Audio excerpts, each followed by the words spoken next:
Alors, une première question, quid des pays émergents dans la mondialisation aujourd'hui?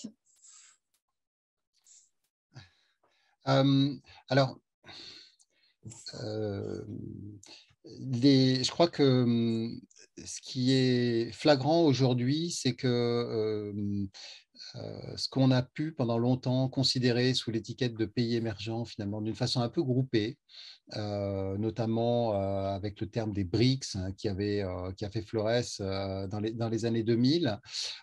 Aujourd'hui, on mesure à quel point il y a des fortunes extrêmement contrastées au sein des pays qu'on dit émergents. Ça a toujours été un problème de toute façon de définir, hein, c'est un terme qui était un peu facile et confortable, des pays émergents pour désigner au fond des pays en développement mais qui n'étaient pas parmi les plus pauvres et qui avait une certaine réussite dans la mondialisation.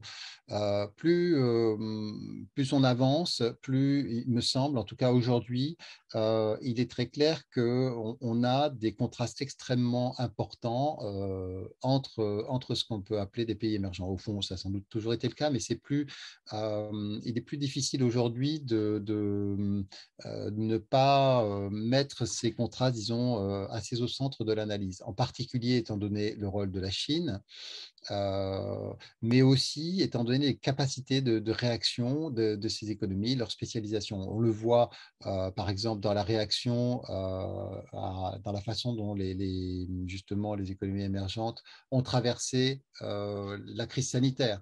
Hein, c'est-à-dire une façon quand même extrêmement contrastée entre la qualité de la gestion sanitaire en Asie de l'Est et puis la situation un peu catastrophique dans la gestion sanitaire justement en Amérique latine.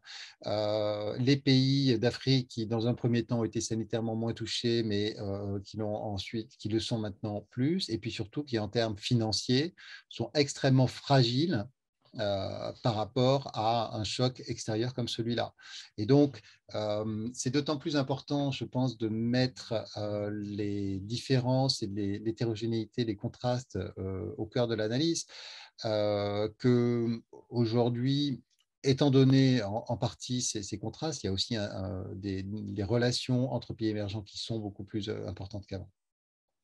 Donc, en tout cas, ces contrastes sont assez forts. Et l'autre aspect, je trouve assez frappant, c'est que on a eu dans le même temps des pays, la Chine en particulier, mais aussi pas mal de pays d'Asie du Sud-Est, qui ont eu beaucoup de succès dans le développement de leur industrie, de leurs exportations manufacturières. Et puis, si on regarde les 20 dernières années ou les 20-25 dernières années, on peut être que frappé de voir l'échec de la Russie, par exemple, à diversifier son appareil productif et ses exportations, malgré la qualité de la formation, de l'éducation de la main-d'œuvre en Russie. L'échec de la même façon du Brésil aussi, de diversifier notamment ses exportations et sortir de cette spécialisation dans les industries agroalimentaires. Voilà, donc il y a ces contrastes extrêmement forts, disons, qui du coup dictent des attitudes par rapport à la mondialisation très différentes dans ces pays, je pense. Merci beaucoup. Alors, une autre question, alors je la pose tout de suite. La mondialisation peut-elle prendre un nouveau tournant dans cette ère après Covid? Quelles sont les grandes tendances qui caractérisent cette période? Oui,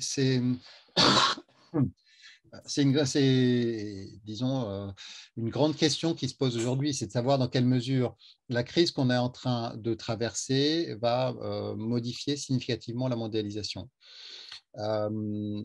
Bon, et elle se pose pour plusieurs raisons. La première, on vient d'en parler, c'est que il y a cette défiance par rapport à la mondialisation qui s'est développée depuis plusieurs années, qui a des racines politiques importantes et qu'il est important de comprendre, mais qui laisse penser que, disons, il y a un mouvement politique, structurel qui devrait amener à une évolution. La deuxième raison, c'est cette crise elle-même hein, qui a des conséquences potentiellement profondes. D'une part, parce qu'elle touche de façon assez contrastée les États. D'autre part, parce que elle amène à voir, enfin, cette expérience, au fond, le traumatisme de la crise, l'exposition à une crise, modifie la façon dont on considère les problèmes, la façon euh, dont on évalue les risques ou les dangers auxquels on est exposé. C'est quelque chose qui a été montré, par exemple, bien dans le cas des marchés financiers, mais c'est quelque chose qui est vrai plus largement, je pense, et on le voit dans le débat politique aujourd'hui en France, c'est-à-dire que on s'est aperçu que les importations, enfin, à quel point on était dépendant des importations pour se protéger face à une crise aiguë. Eh bien, cette expérience, au fond, modifie la façon dont on regarde les avantages et les inconvénients de la spécialisation commerciale et donne plus d'importance, disons, aux considérations de résilience, de robustesse par rapport à une crise. Et puis, évidemment, au fond, je pense que la question la plus profonde, c'est celle de la crise climatique et environnementale. Et on est dans enfin, je pense que c'est ça, au fond, enfin, euh, si on parle de déterminants structurels les plus profonds des changements de la mondialisation, au fond, je pense qu'il y en a deux, au-delà de ce que je viens de dire. C'est d'une part la montée des tensions géopolitiques, qui est quand même une caractéristique structurante, je crois, de la période dans laquelle on vit, notamment avec le durcissement politique de la Chine et puis sa montée en puissance. Donc, il y a une tension une concurrence entre les États-Unis et la Chine qui devient assez structurante politiquement pour le monde dans lequel on vit, et donc nécessairement, du coup, ça va rejaillir sur la façon dont la mondialisation est organisée. Et puis, la crise climatique qui est une urgence et, je pense, une condition complètement structurante pour la façon dont les relations internationales vont évoluer. Et ça, c'est vraiment quelque chose qui est là sur le long terme. Ça ne veut pas dire que les pays arriveront à se coordonner pour y faire face de manière positive, mais même s'ils n'y arrivent pas, bon, évidemment, il faut souhaiter qu'ils y arrivent, et je pense que ça doit être une motivation principale dans la façon d'organiser les relations internationales, de permettre ça, mais même s'ils n'y arrivent pas, ça sera, j'en suis convaincu, un élément qui va devenir vraiment structurant dans les relations internationales. Merci beaucoup, Sébastien. Alors, d'autres questions, évidemment, entre-temps, sont apparues. Alors, pour prolonger sur l'ère post-Covid, on peut se demander ce que vous pensez de la volonté de la France de vouloir se réindustrialiser par rapport à la nouvelle donne de la mondialisation, justement. Alors, euh, bon, vaste sujet. Je pense que, d'une part, la désindustrialisation, c'est effectivement quelque chose qui est un peu préoccupant pour la France à différents égards, parce que l'industrie a un rôle un peu spécifique dans l'économie. On avait écrit une lettre du CEPI l'an dernier pour essayer de disséquer un peu ça et sortir aussi des analyses trop simplistes, parce qu'il ne s'agit pas non plus de dire que parce que c'est l'industrie, on va financer, on va subventionner les producteurs, alors que le même producteur dans les services, on ne le financerait pas. Je pense que il faut, enfin, on ne peut pas juste sur cette distinction justifier une intervention de l'État. Donc, il faut savoir exactement pourquoi on fait ça. Donc, bon, il y a la question de l'équilibre extérieur. Au fond, l'équilibre extérieur de l'économie aujourd'hui, il n'est pas vraiment en péril, disons, s'agissant de la France. On a un déficit commercial, mais on a un déficit courant qui restait, en tout cas qui avant crise, était relativement limité. Mais après, il y a deux types de préoccupations qui me semblent justifier des efforts pour soutenir certaines parties de l'industrie. Il y a un premier type de préoccupation qui est lié à la souveraineté, donc, ou à l'autonomie stratégique, comme on dit, et un deuxième qui est lié, là je fais large en disant ça, à tout ce qui est externalité de l'industrie. Externalité, j'entends par là les retombées de l'industrie en dehors de son activité propre. Pourquoi? Parce que l'industrie, c'est très central dans l'innovation, hein, c'est trois quarts des dépenses de recherche et développement privé, et puis c'est quelque chose de vraiment central dans l'innovation. Donc, avoir une industrie un peu forte, c'est important pour l'innovation du pays. C'est assez structurant dans l'aménagement du territoire parce que ça n'a pas la même répartition sur le territoire que les services, et c'est souvent le poumon économique de régions qui n'ont pas forcément facilement d'alternatives, en tout cas en dehors des grandes métropoles. Et puis, c'est aussi souvent un secteur qui offre des carrières et des rémunérations à des qualifications intermédiaires qui ont du mal à trouver l'équivalent dans les services. Donc ça, c'est un premier ensemble de motivation qui peut inciter quand même à soutenir certains, enfin, disons, l'industrie, au moins dans des politiques territoriales ou dans des politiques ciblées sur l'innovation. Et puis après, donc, il y a cet argument de souveraineté. Je pense qu'il faut le manier avec des pincettes parce qu'il ne faut pas que ce soit utilisé à tort et à travers pour faire de la chasse aux subventions par des lobbies industriels qui, dans certains cas, sont assez forts pour ça. Donc, il faut vraiment qu'il y ait une analyse de l'État pour se dire qu'est-ce qui a effectivement une valeur stratégique, soit parce qu'on ne peut pas s'en passer. Bon, c'est déjà l'analyse qu'on faisait pour l'alimentaire, au fond. Hein. L'alimentaire, c'est ouvert en partie, mais il y a quand même des politiques agricoles qui sont différentes de ce qu'on fait sur les autres secteurs. C'est notamment lié à ça. Pas seulement, mais notamment. C'est aussi quelque chose qui explique la spécificité de longue date de l'énergie, des industries d'armement. Et il me semble qu'aujourd'hui, on voit qu'on peut appliquer aussi ce genre de raisonnement, on doit l'appliquer au moins partiellement aux produits de santé, d'une part, et d'autre part à ce qui est infrastructure de télécommunication ou du numérique, parce que ça conditionne la capacité de l'économie à fonctionner. Et puis enfin, aux technologies de la transition énergétique, parce que c'est vraiment central pour la capacité d'action de demain. C'est trop important, disons, pour qu'on se laisse marginaliser sur ces secteurs juste parce qu'il y a un problème de profitabilité ou parce qu'on a des concurrents qui subventionnent fortement dans leur industrie. Donc, c'est, je pense, le raisonnement qui est à la base, et à mon avis à juste titre, de l'effort public qu'on fait pour développer l'industrie des batteries, pour développer l'hydrogène propre. Et puis, enfin, au fond, tout ça, le point commun, c'est vraiment les technologies de la transition énergétique. Oui, merci beaucoup. Une autre question porte sur la croissance des inégalités dans les pays développés. Est-ce que ça semble pouvoir justifier un retour au protectionnisme, notamment parce qu'il apparaît de plus en plus compliqué de redistribuer les fruits de la mondialisation en lien avec l'évasion fiscale? Euh, alors, enfin, le principal question, donc,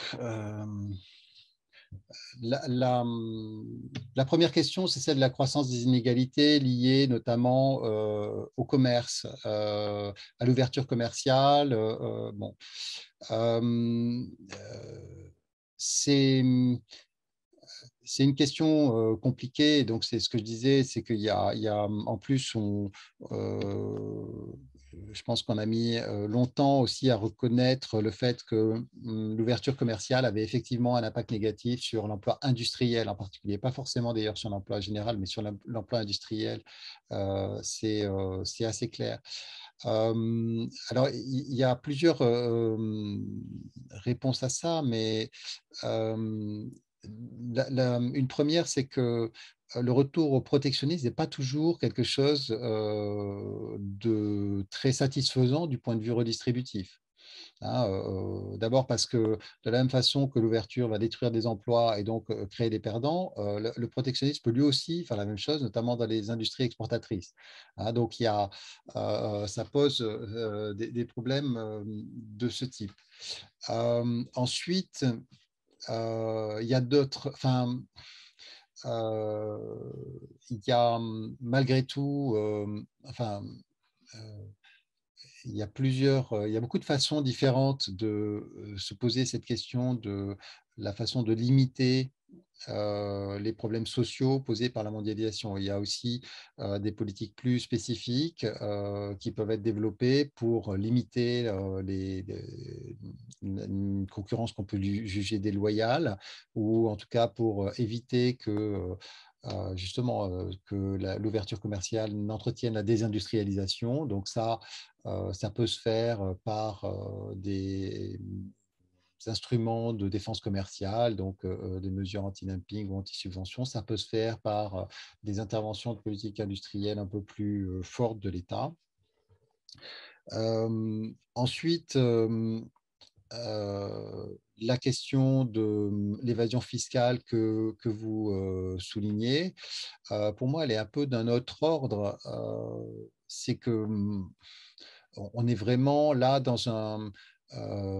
au fond, face plutôt à un vide et à une absence complète de mesures politiques pour faire face à une situation qui, au fond, est assez scandaleuse. Donc, je ne le mets pas sur le même plan dans le sens où c'est surtout qu'il y a un besoin de reconnaître l'ampleur du problème et de lui faire face énergiquement. Donc, plus que d'ailleurs un problème de croissance d'inégalité, pour moi, c'est un problème de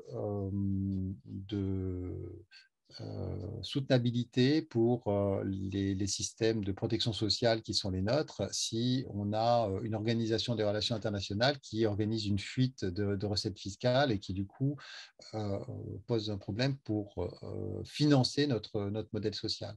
Donc, je trouve que c'est un aspect qu'il faut combattre avec la dernière énergie. C'est plutôt encourageant de voir que les choses bougent de ce point de vue-là. Bon, maintenant, ça va lentement et on voit à chaque fois, et encore ces jours-ci, à quel point il y a une situation qui est assez révoltante de ce point de vue-là, qui, je pense, est extrêmement toxique aussi politiquement. C'est-à-dire que quand on dit il y a des gagnants et des perdants à la mondialisation, on peut avoir en tête le fait qu'il y a des règles et qu'elles profitent plutôt aux uns ou aux autres. Mais là, on a vraiment l'impression qu'il y a une application, enfin, il y a un certain nombre de gens qui se sont complètement mis en dehors de l'application des règles et c'est évidemment complètement inacceptable politiquement. Donc, je ne mets pas ça sur le même plan. Oui, merci. Donc, une autre question en lien justement avec ce que vous venez de dire. Quid de la dépendance à la Chine aujourd'hui et de son arsenal protectionnisme maintenu? La dépendance. Alors, la dépendance à la Chine, la dépendance aux importations, on peut dire de façon plus générale. Est-ce qu'on importe trop? Est-ce qu'on est trop ouvert en France? Je pense qu'au fond, cette question de dépendance, pour la France, il faut la poser au niveau européen, parce qu'on fait partie de l'Union européenne et c'est un ensemble qui est une construction régionale et c'est à cette échelle que justement, d'ailleurs, on raisonne en termes d'autonomie stratégique, on raisonne en termes de cohérence des politiques de nos relations internationales, même s'il y a un certain nombre de politiques qui restent du domaine national. Quand on regarde, je l'ai fait dans un billet récent qui est sur le blog du CEPI, quand on regarde le taux d'ouverture, donc quand on peut se demander si on est trop ouvert, mais à ce moment-là, c'est au niveau européen qu'il faut le faire.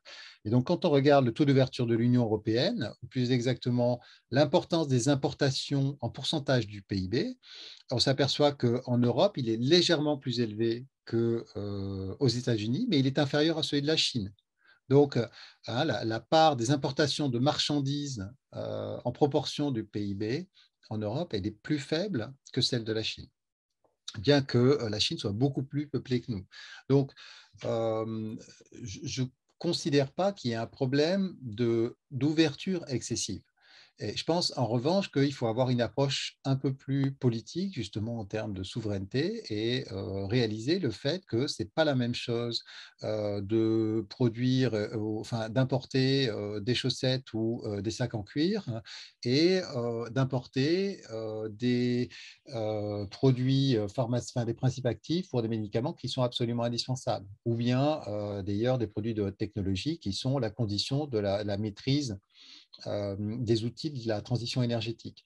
Donc, Je pense qu'il faut une analyse de cette question qui ne mette pas tout dans le même sac, qui ne soit pas complètement macroéconomique, mais qui se demande où sont les produits dont l'importance est critique d'un point de vue stratégique, soit parce qu'on ne peut pas s'en passer, soit parce que ce sont des moyens d'action à privilégier. Et c'est là-dessus qu'il faut avoir une analyse plus discriminante. Donc, on avait une vision un peu irénique en Europe, un peu dogmatique aussi sans doute dans un certain nombre de cas, à penser et à dire qu'il fallait simplement qu'il y ait une concurrence non faussée et qu'ensuite tout se passerait bien.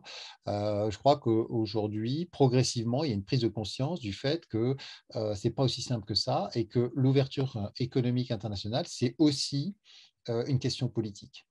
Surtout quand on a des partenaires qui en font un outil politique, et c'est de plus en plus le cas. On voit toute la politisation des relations internationales. L'utilisation croissante des sanctions économiques en est d'ailleurs une bonne illustration, ou des pressions économiques. Et d'ailleurs, c'est pour ça qu'en ce moment, il y a une réflexion sur la façon de limiter ce qu'on appelle la coercition économique, hein, donc l'utilisation par des partenaires de l'économie pour faire pression sur nos décisions politiques. D'accord, très bien, merci. Alors, une autre question dans le prolongement de ce que vous venez de dire. A-t-on des exemples d'économies émergentes qui se soient largement ouvertes au commerce international sans bénéfice et même ayant constitué un obstacle au développement?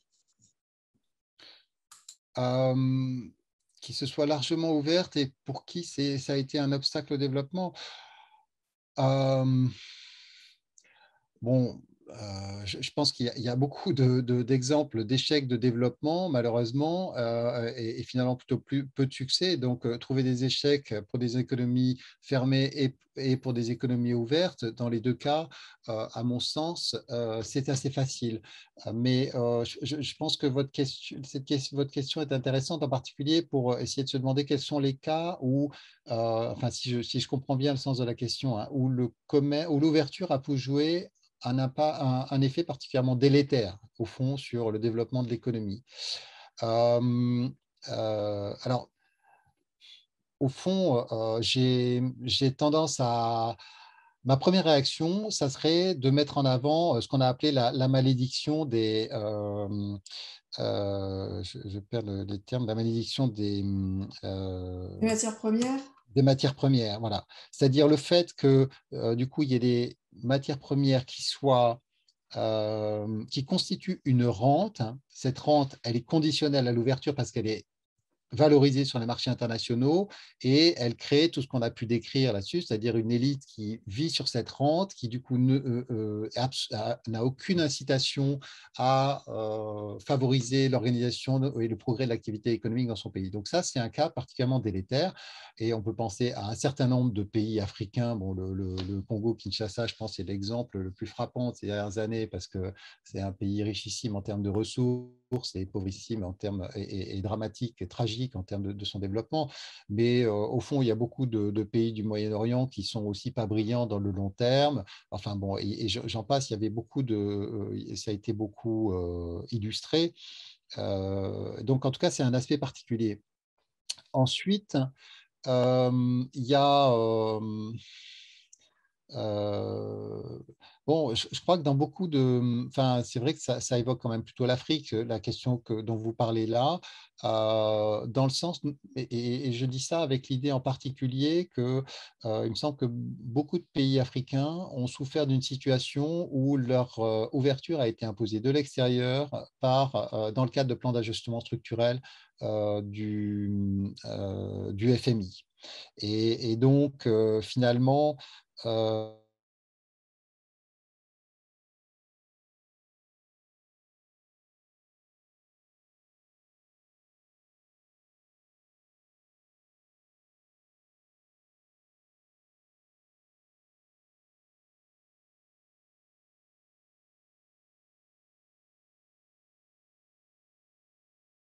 moi, je considère d'une façon générale qu'il n'y a pas de relation systématique entre ouverture et croissance, qu'on n'arrive pas au développement sans ouverture, mais ce n'est pas celui qui a le plus d'ouverture qui a le plus de croissance non plus. Enfin, bon, c'est ce qu'on essaie d'expliquer sur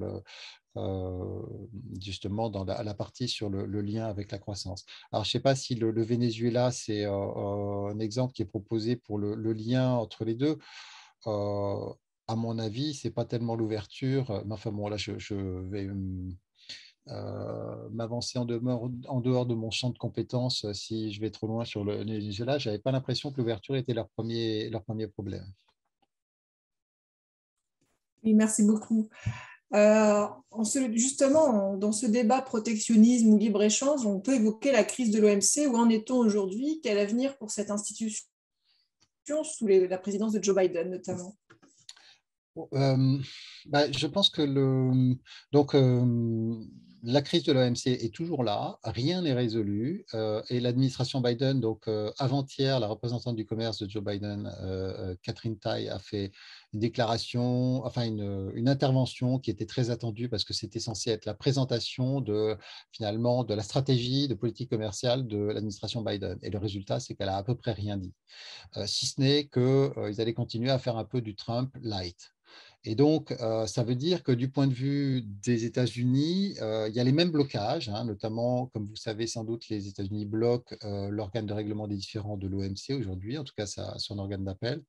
Ils n'ont pas donné de signe d'une volonté claire de cesser ce blocage dans l'immédiat. Ils n'ont pas donné de signe de supprimer aucune des mesures exceptionnelles qu'ils avaient appliquées sous Donald Trump. Il y a un peu une limitation, enfin un cessez-le-feu, enfin une mise au congélateur du conflit bilatéral avec les Européens sur l'aéronautique, mais au fond, le problème reste absolument entier de la crise de l'OMC. Il me semble que aujourd'hui, finalement, l'OMC est un peu otage de la concurrence stratégique entre la Chine et les États-Unis, qui fait que il y a une dimension politique très forte dans leurs relations et que les États-Unis, finalement, n'acceptent pas d'être contraints par les règles de l'OMC dans la façon dont ils gèrent cette relation bilatérale. Donc, quand ils veulent en faire abstraction, ils le font, et donc c'est ce qu'ils font pour l'essentiel pour 60% de leurs échanges avec la Chine aujourd'hui, hein, c'est quand même énorme. Donc, la dimension politique domine et finalement limite fortement l'adhésion des États-Unis aux règles de l'OMC. C'est un énorme problème parce que les États-Unis sont à la fois le leader historique et l'architecte historique aussi de l'OMC. Et donc, il y a le risque un peu d'avoir une OMC qui continue certes à exister, parce que c'est un capital social dans la mondialisation, en quelque sorte, dans le sens où c'est une organisation qui serait très difficile à remplacer pour organiser les relations commerciales internationales. Et ça, je crois que tous les pays en sont conscients. Et d'ailleurs, c'est pour ça que les États-Unis bloquent. Mais en fait, à mon avis, en tout cas, ils n'auraient aucun intérêt à sortir de l'OMC. Mais en revanche, toute la partie des échanges qui est sous tension politique forte, finalement, se fait dans des conditions qui violent les engagements que les pays ont pris dans les accords de l'OMC. Voilà. Et donc, on reste dans cette situation. Je ne vois pas de progrès, disons, très fort à l'horizon, hein. On peut espérer que, mais donc, c'est un peu c'est un peu étonnant la position de l'administration Biden là-dessus, mais on pouvait espérer au moins qu'il débloque l'organe d'appel. Et j'ajoute que, à mon avis, c'est assez tragique, non pas parce que l'OMC serait quelque chose enfin, non pas pour l'OMC en soi, mais ce qui est tragique, c'est que ça montre qu'il y a une incapacité des pays à se mettre d'accord sur des règles pour organiser leurs relations internationales et donc leur réponse aux défis qu'ils ont en commun. Et finalement, l'échec à faire évoluer les règles du commerce international au sein de l'OMC, elles sont aussi un peu l'autre monnaie de la pièce de la difficulté des pays, de leur incapacité à se mettre d'accord sur, sur la façon de traiter la crise climatique, par exemple. Merci beaucoup. Une mondialisation dominée par la Chine serait-elle fondamentalement différente d'une mondialisation dominée par les États-Unis? C'est une question qui est posée. Euh, Alors, bon, je ne crois pas qu'on aille vers une mondialisation dominée par la Chine. Je pense qu'on est déjà entré dans une mondialisation multipolaire, qui est plutôt une mondialisation relativement régionalisée. Maintenant, qu'est-ce que ça veut dire une mondialisation dominée par la Chine si on tire cette hypothèse? On a déjà un petit peu une illustration de ça, hein, c'est-à-dire que l'initiative des routes de la soie chinoise, qui est quand même une initiative majeure de projection internationale de la puissance économique de la Chine, elle s'accompagne de signatures de protocoles des pays qui en font partie, dans lesquels il y a un système de règlement des différends qui est spécifique à cette initiative, avec calé sur les règles chinoises, avec d'ailleurs des tribunaux chinois, des prêts de la Chine qui se font dans des conditions qui sont extrêmement opaques en termes de nantissement ou de cautionnement des prêts, souvent d'ailleurs sur des matières premières. Et donc, c'est assez, disons que ça pose un certain nombre de problèmes d'opacité. Ce qu'on voit aussi, c'est que la Chine, dans ses relations internationales, ce qu'elle met beaucoup en avant, d'abord, c'est le fait qu'elle refuse le caractère universaliste d'un certain nombre des valeurs mises en avant par les pays occidentaux.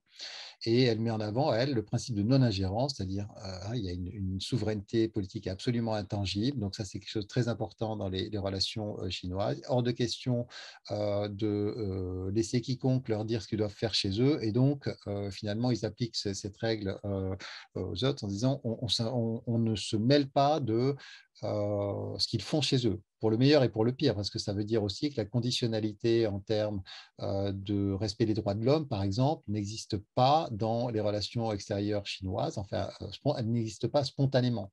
Voilà. Et donc, ils le mettent en œuvre quand même, par exemple, dans la Banque asiatique d'investissement dans les infrastructures, mais beaucoup sous la pression occidentale.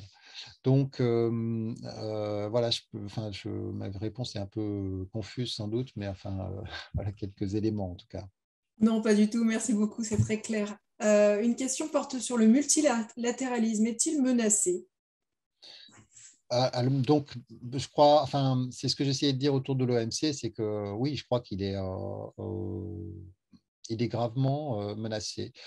C'est pas qu'il est menacé, c'est qu'il est déjà complètement déstabilisé et on a beaucoup de mal à continuer à l'appliquer. Pourquoi je dis ça? Parce que le multilatéralisme tel qu'on l'entend, c'est quand même une organisation des relations internationales fondée sur des règles acceptées par tous, globalement. Alors, avec ses défauts, l'OMC était un exemple de ça. Mais on voit qu'aujourd'hui, il y a cette concurrence, et je reviens là-dessus parce que je pense que c'est quand même l'élément structurant très fort, cette concurrence stratégique entre les États-Unis et la Chine. Elle a plusieurs facettes, hein, mais elle est quand même violente. C'est d'ailleurs comme souvent la politique internationale. Et donc, de toute façon, au niveau international, les relations économiques sont conditionnées à la politique. On a pu l'oublier souvent parce que c'est que ce que je rappelais tout à l'heure, après-guerre, la mondialisation économique, elle était sous protection américaine. Donc, c'était entre les États-Unis et leurs alliés. Donc, il n'y avait pas de problème politique. Tout était garanti par les États-Unis. Ensuite, dans les années 90, chute du mur de Berlin, je veux dire, il y a eu une période d'hyper-domination américaine, hein, cette période où on parlait, où Francis Fukuyama parlait de fin de l'histoire. Donc finalement, la situation politique était surdéterminée par la domination américaine. Ça a apaisé un peu, ça a conditionné tout le reste, c'est eux qui donnaient le ton. Aujourd'hui, je pense que cette confrontation, enfin en tout cas cette concurrence, et espérons qu'il n'y ait pas de confrontation justement, mais cette concurrence stratégique entre la Chine et les États-Unis, elle conditionne beaucoup les relations économiques internationales. Donc, dans leur commerce entre eux, finalement, quand les accords ne leur conviennent pas, ils en viennent à une approche purement politique. Donc, de ce point de vue-là, on est sorti enfin, il n'y a pas vraiment d'approche multilatéraliste sur ces questions. Ce qui est évidemment préoccupant, c'est qu'on a un certain nombre de défis communs pour préserver le climat, pour préserver la biodiversité, pour les océans, les ressources halieutiques, pour faire face à des pandémies, comme c'est le cas actuellement, et que sur tout ça, et puis même pour préserver la paix, parce que vu le niveau des technologies qu'on a aujourd'hui, même un petit pays comme la Corée du Nord peut créer un chaos d'une ampleur quand même qui aurait des répercussions planétaires. Donc, même le maintien de la paix est aussi vraiment une question pour laquelle on est vraiment là pour le coup tous dans le même bateau. Donc, c'est pas très rassurant de voir ça, mais il y a donc ça se traduit au fond le vocabulaire européen d'il y a 2 ans et demi a été récupéré aujourd'hui un peu par les États-Unis. On disait par rapport à la Chine, c'est à la fois un partenaire en négociation, un concurrent économique et un rival stratégique ou systémique. En l'occurrence. Et donc, les États-Unis hier sont revenus un peu sur ce même genre de discours pour dire, ben voilà, finalement, on se fait concurrence, voire on est presque en confrontation sur certains aspects, mais on a vraiment besoin de coopérer sur d'autres. Et ça rend assez difficile de déterminer la bonne façon d'appréhender ces relations-là. Est-ce qu'on peut vraiment séparer, comme un peu pouvait le laisser penser la doctrine européenne de ce papier stratégique d'il y a 2 ans et demi? Moi, à mon avis, c'est très difficile parce que même si nous, on ne veut pas faire le lien, en l'occurrence, par exemple, entre les questions climatiques et les questions purement commerciales, les Chinois le font, ce lien. Donc, c'est très difficile de raisonner en silo et de dire, bon, on ne sait pas, là, on est en train de parler climat, donc on est vraiment dans la coopération, on est copains, et puis après, demain, on parlera anti-dumping ou subventions, et là, pour le coup, on sera dur avec vous. Ça, à mon avis, c'est très difficile à tenir dans la durée, mais on est face, en tout cas, à ces défis. Merci beaucoup. Alors là, j'ai plusieurs questions, dont une qui a déjà été posée plus récemment, plus tôt. Pensez-vous que les conséquences sociales ou écologiques peuvent engendrer une démondialisation? Oui, enfin, tout à fait, dans le sens où justement, c'est les effets néfastes de l'organisation du monde aujourd'hui ou de l'organisation de la mondialisation aujourd'hui provoquent des réactions politiques, et heureusement, d'une certaine façon, et celles-ci peuvent entraîner une certaine démondialisation. Et au fond, c'est ce que aussi on essaie de montrer dans le livre. De toute façon, chaque étape de la mondialisation est une réaction aux épisodes précédents, hein, finalement. Euh, Après, qu'est-ce que ça veut dire démondialisation? Est-ce que c'est un découplage? Est-ce que c'est une modalité différente d'interdépendance? Je pense que c'est plutôt ça la question. Il me semble qu'il y a déjà un certain nombre de forces, non pas forcément de démondialisation, mais plutôt d'organisation régionale de la mondialisation depuis quelques années. Par certains aspects, la Chine réduit sa dépendance à l'étranger aussi, hein. Donc la question que nous, on se pose sur la vulnérabilité, eux se la posent beaucoup. Ils se la posaient déjà avant Donald Trump, mais en plus avec les attaques américaines au fond. Donc ils l'ont vécu aussi, eux. Hein, il y a évidemment le même genre de questions qui se posent chez nous, se posent chez eux. Est-ce que nous, on n'est pas vulnérables? Donc simplement, nous, on l'a vu autour des masques ou de certains principes actifs ou de produits électroniques, mais eux, ils se le posent évidemment par rapport aux semi-conducteurs, hein, et puis par rapport à certaines matières premières, hein, voilà, et par rapport à leur maîtrise des chaînes de valeur. Notamment, donc finalement, dans cette interdépendance des processus de production de par le monde, est-ce que c'est moi qui maîtrise ou est-ce que je suis juste un pion dans la stratégie de mes partenaires étrangers? Donc, ça les a amenés déjà à se recentrer beaucoup, hein, et le taux d'ouverture de la Chine aujourd'hui, il n'est pas loin d'être 2 fois plus faible que ce qu'il était en 2006. Donc, il y a eu déjà une forte réduction de l'ouverture économique, notamment de la Chine. Après, au niveau mondial, pour l'instant, depuis la crise financière, on a surtout observé un palier dans la mondialisation, dans les interdépendances. Est-ce qu'on peut avoir une réduction plus forte? Tout à fait. Je pense que c'est tout à fait envisageable, notamment à cause de ces tensions politiques. J'ajoute juste que je ne suis pas sûr que ça sera pour le coup une solution. C'est-à-dire que, par exemple, une fois qu'on a même éradiqué tous les échanges, on n'a absolument pas résolu le problème environnemental ou climatique. Parce que même par beaucoup d'aspects, il peut s'aggraver. Oui, tout à fait. Et dans le domaine du coup de la crise financière, les politiques menées dans les pays de l'OCDE semblent nourrir des bulles sur les actifs. Doit-on craindre une crise financière après la crise sanitaire? On doit toujours craindre une crise financière, elle n'est jamais exclue. On est, oui, dans une situation quand même qui est source de beaucoup de préoccupations, évidemment, parce que depuis la crise financière de 2008-2009, on a eu des politiques qui déjà en elles-mêmes étaient profondes. On a eu des politiques monétaires qui ont joué un rôle central pour essayer de relancer la croissance. Mais d'une part, elles ont quand même pas très bien réussi à relancer la croissance.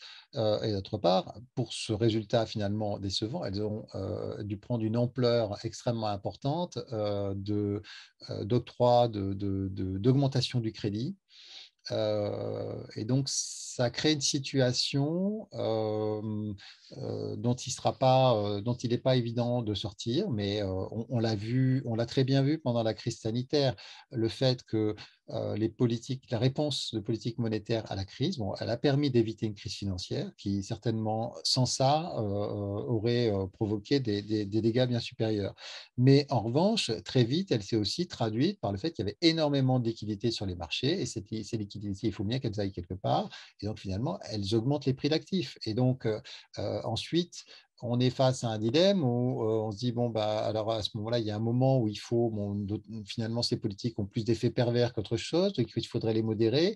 Ah oui, mais comment est-ce qu'on fait pour les modérer sans déstabiliser des marchés qui sont extrêmement fragiles parce que beaucoup d'acteurs sont extrêmement endettés? Donc, ça crée une situation où finalement, on est à la fois très endetté, très contraint et dont il est difficile de sortir parce que cet endettement crée une fragilité. Donc, voilà, moi, je ne considère pas qu'il y ait euh, de disons que ça soit forcément quelque chose qui est de fatalité à une crise financière à court terme, mais il y a évidemment des fragilités. Bon, d'ailleurs, en plus, en ce moment, il y a le problème du plafond de la dette, par exemple, aux États-Unis. Qu'est-ce qui se passe? Il y a des déstabilisations des marchés. Parce que les États-Unis font défaut sur certains bons du Trésor le 18 octobre prochain. Voilà, à chaque fois, on est un peu dans ce genre de problème. Ce qu'on voit bien aussi, c'est que toutes ces évolutions de prix d'actifs, ça avait été bien décrit par Ayman Minsky, elles sont sujettes à des logiques de momentum, à des logiques d'inertie. Et donc, finalement, la hausse entretient la hausse parce que c'est l'anticipation de la hausse qui justifie un certain nombre de comportements économiques, de stratégies économiques. Mais au moment où le phénomène se retourne, là, du coup, c'est la baisse qui entretient la baisse et qui peut la précipiter, qui peut la rendre catastrophique. Donc, il y a une logique, finalement, qui peut être génératrice d'instabilité. Merci beaucoup, Sébastien Jean. Alors, une dernière question qui porte sur l'Afrique, puisqu'on a beaucoup parlé de la Chine, des États-Unis, des pays développés. Que dire de la place de l'Afrique et de l'avenir de l'Afrique dans la mondialisation aujourd'hui? Alors, la première chose à dire de l'Afrique, c'est que c'est compliqué à analyser, à comprendre. D'abord parce qu'il y a 54 pays en Afrique et ils sont assez variés dans leur structure économique. Donc, je ne pense pas qu'il y ait une réponse unique là-dessus. Le deuxième élément, bien sûr, c'est que l'Afrique aujourd'hui, elle est caractérisée à la fois par un niveau moyen de développement qui est bas, une grande pauvreté, et par un dynamisme démographique qui est sans équivalent dans le monde. Donc, Après, comment est-ce qu'on peut envisager l'avenir? Honnêtement, c'est compliqué par rapport à ça, mais aujourd'hui, je pense que déjà la première chose, c'est que au fond, on n'est pas arrivé jusqu'ici à répliquer pour l'Afrique les stratégies de développement qui ont marché en Asie. Il y a sans doute beaucoup de raisons à ça. Euh, L'une d'entre elles, c'est que la géographie déjà est très différente. Il y a beaucoup moins de densité en Afrique. C'est une géographie beaucoup plus complexe et beaucoup moins propice à des économies d'échelle à très grande, très importantes. C'est souvent des pays qui combinent à la fois une grande pauvreté et des prix relativement chers, c'est-à-dire qui sont le coût de la vie ou le coût de transport, par exemple, est relativement cher en Afrique. Donc, on n'a pas les mêmes avantages de coût qu'on a en Asie. Cela étant dit, c'est pas parce que, enfin, pour autant, on peut aussi avoir des stratégies de développement qui soient couronnées de succès, qui ne soient pas l'exacte réplication de ce qui s'est passé en Asie. Et pardon, je voulais dire aussi, j'ai oublié de le faire, que l'autre aspect, c'est que quand on vient après la Chine, notamment, enfin, et les pays d'Asie, bah, ils sont là. Donc, je veux dire, on a la concurrence, on doit faire face à leur concurrence. Donc, par exemple, si on veut faire du textile, de l'habillement, bah, on est face à une concurrence extrêmement rude de la part de ces pays asiatiques. Donc, on ne peut pas faire comme si on n'avait pas été précédé par d'autres sur ce chemin de développement. Donc, ensuite, l'autre aspect, c'est que les pays africains aujourd'hui sont souvent victimes justement de cette malédiction des matières premières. Donc, ils sont très spécialisés sur les matières premières et ce n'est pas forcément facile pour eux de diversifier leur spécialisation.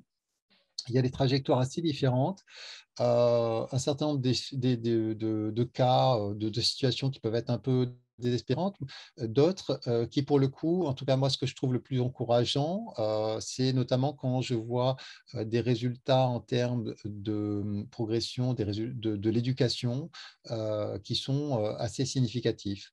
Euh, et c'est le cas quand même dans un certain nombre de pays, notamment en Afrique de l'Est. Bon, donc ça laisse espérer qu'il y ait des bases de développement significatives. Voilà. Mais pour être, enfin bon, je peux être que très général en quelques mots comme ça, mais pour l'instant, il y a quand même, on a du mal à enclencher vraiment un cercle vertueux qui ressemble un peu à ce qu'ont pu faire certains pays asiatiques. Donc, il y a quand même quelques exemples de pays africains qui ont fait relativement bien et peut-être aussi que dans certains cas, ils peuvent trouver des créneaux d'insertion dans l'économie internationale qui soient couronnés de succès. Dans certains cas aussi, faire une sorte de leapfrogging, comme on dit, c'est-à-dire notamment, par exemple, utiliser des nouvelles technologies pour pallier leurs insuffisances sur des technologies existantes. Typiquement, c'est ce qui a pu se passer avec le téléphone, hein, c'est-à-dire que beaucoup d'entre eux, ils ont une infrastructure téléphonique qui est extrêmement faible, mais finalement, le téléphone mobile leur a permis de s'équiper de téléphone sans avoir à passer par le développement d'une infrastructure filaire. Et dans certains cas, au Kenya, par exemple, ils font une utilisation de téléphone mobile, y compris pour les services bancaires, qui est très avancée. Donc là, on a finalement des cas où on peut trouver des points d'appui qui sont très efficaces. Voilà. Après, il y a une multitude de situations, encore une fois, donc des défis qui restent extraordinairement compliqués, naturellement. Merci beaucoup, Sébastien Jean. Je crois que notre échange se termine. Et donc, je tenais à vous remercier pour cet échange très clair, très riche d'enseignements sur la mondialisation, les grandes questions qu'elle pose, et puis les éléments de réponse que nous pourrions y apporter. Et évidemment, nous ne manquerons pas de conseiller la lecture de cette fameuse BD, La folle histoire de la mondialisation, co-rédigée avec Isabelle Ben-Sidoun. Et puis, merci également, chers collègues, pour votre participation à cette web conférence et vos questions qui ont permis d'organiser un échange plus dynamique. Et merci également à Béatrice pour l'organisation, sans qui tout cela n'aurait pu avoir lieu.